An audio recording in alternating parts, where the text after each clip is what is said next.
अस्सलाम वालेकुम। Current affairs with मजहर खान के साथ हाजिर हूँ। इन्ना लिल्लाहि व इन्ना इलैहि राजिऊन। आज हमको हंसाने वाला अजीम फ़नकार इस दुनिया से रुखसत हो गया। आला दर्जे की कॉमेडी का एक बाब बंद हो गया। वो तो ख़ुद अपनी ज़ात में एक इदारा थे, उनसे लोगों ने सीखा और उससे बड़े हुए और उरूज पाया। मैं उनके अहल खाना, उनकी फैमिली, उनके बच्चों से अपनी तरफ से ताज़ियत करता हूँ कि अल्लाह ताला आप लोगों को सब्र दे, हिम्मत अता करे और उनके मिशन पे चलने की तौफीक अता करे। और उनको सूफ़ीज़म पे काफ़ी यकीन था। आपको इस बात का तो इल्म होगा, उन्होंने अपनी ख्वाहिश का इजहार किया था कि मुझे अब्दुल्ला शाह गाज़ी के मज़ार के अहाते में दफन किया जाए। सिंध हुकूमत ने उनकी दरख्वास्त कबूल कर ली है।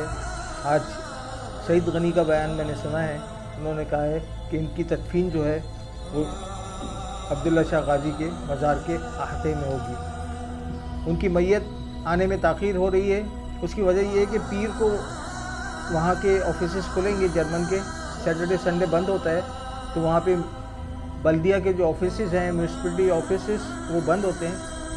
मंडे को जब वो खुलेंगे तो पहली फुर्सत में उनको सर्टिफिकेट इशू होगा, फिर उनकी वहाँ पे फ़्लाइट खड़ी है, तो अल्लाह ताला उनको अपने जवारे रहमत में जगह अता फरमाएँ।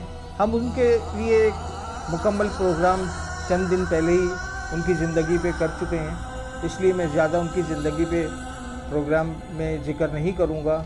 मैं उनके मैसेज पे ज़िक्र करूँगा। उनका क्या पैगाम था, उस चीज़ पे मैं आ जाऊँगा कि उनका पैगाम क्या था। उनका पैगाम ये था कि आप सिर्फ अपने लिए नहीं जीते हैं, आप दूसरों के लिए जीते हैं। उनका अल्लाह पे कामिल यकीन था। वो कहते थे कि अल्लाह हमारे बहुत करीब है। जब अल्लाह हमारे करीब है, वो इस हॉल में भी, वो उन्होंने एक प्रोग्राम में मैंने सुना, उन्होंने कहा इस हॉल में भी मौजूद है। वो मुझसे मेरी आवाज़ उसी वक्त सुनता है। मुझे तो ख़ुद इस हॉल में आने के लिए 10 लोगों से इजाज़त लेनी पड़ती है। उन्होंने ये एक मिसाल दी थी कि अल्लाह ताला इतना करीब है और इतना सुनने वाला है। तो उनका जब इतना कामिल यकीन था, तो फिर उन्होंने उसके बाद एक और जुमला कहा था कि अल्लाह अगर मुझे मौत देना तो ऐसी देना कि जिसमें मेरी आवाज़ बंद ना हो, जिसमें मेरा दिमाग बंद ना हो, जिसमें मेरी शक्ल तब्दील ना हो।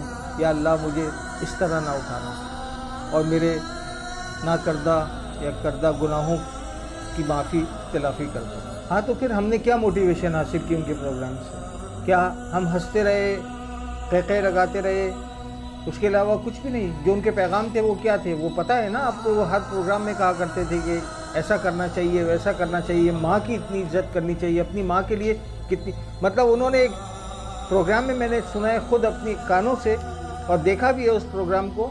उसमें उन्होंने कहा कि अपनी माँ को मत भूलो, कब्र तक मत भूलना। ये उनके अल्फाज मेरे कानों में गूंजते हैं। इसका मतलब ये है कि आप उनकी कब्र पे जाएं, उनके लिए पढ़ें, ये मकसद था उनका। वो अपनी वालदा की बेइंतहा इज़्ज़त किया करते थे। वो कहते थे कि मैं एक दिन उनके बगैर नहीं रह सकता।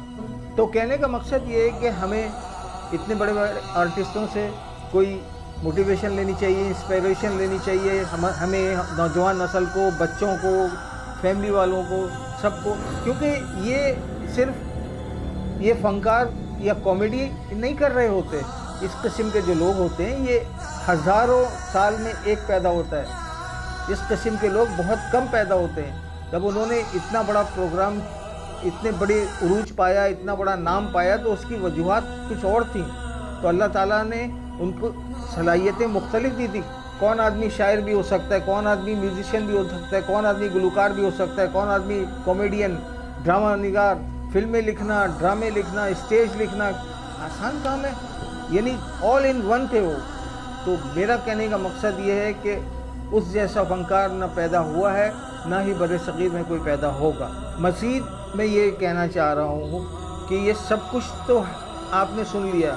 बहुत बड़ा आर्टिस्ट था, दुनिया ने उसके लिए अपीलें की, सिंध गवर्नमेंट भी खड़ी हो गई, फेडरल गवर्नमेंट भी खड़ी हो गई। क्या आपने कभी सोचा कितने फ़नकार चले गए? किसी ने तवज्जो दी उनकी तरफ? ये उमर शरीफ था जिसकी वजह से खड़े हो गए, लेकिन दूसरे फ़नकारों के लिए भी तो हुकूमत को कुछ करना चाहिए। लोगों को कहने की ज़रूरत नहीं होनी चाहिए। इस किस्म के ट्रस्ट या इदारे बनाने चाहिए कि इन लोगों की मदद होती रहे। ان کے گھر چلتے رہیں۔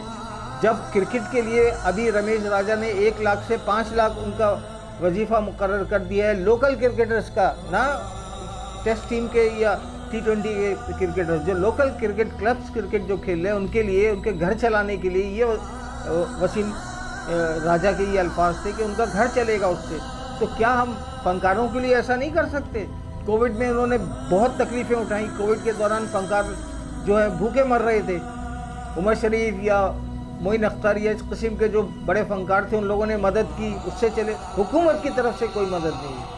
ہم یہ چاہتے ہیں کہ ایسے ادارے بنائے جائیں، ایسے ٹرسٹ بنائے جائیں کہ ان کو عزت بھی ملے اور ان کی مدد بھی ہو جائے اور ان کے گھر کی دال روٹی بھی چلتی رہے۔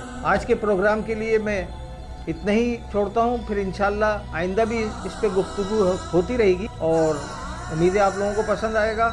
اور بہت افسردہ دل کے ساتھ عمر شریف کے لیے دعاؤں کے ساتھ اللہ تعالیٰ ان کے درجات بلند کرے، آج کے پروگرام کا اختتام کرتا ہوں۔ تھینک یو، اللہ حافظ۔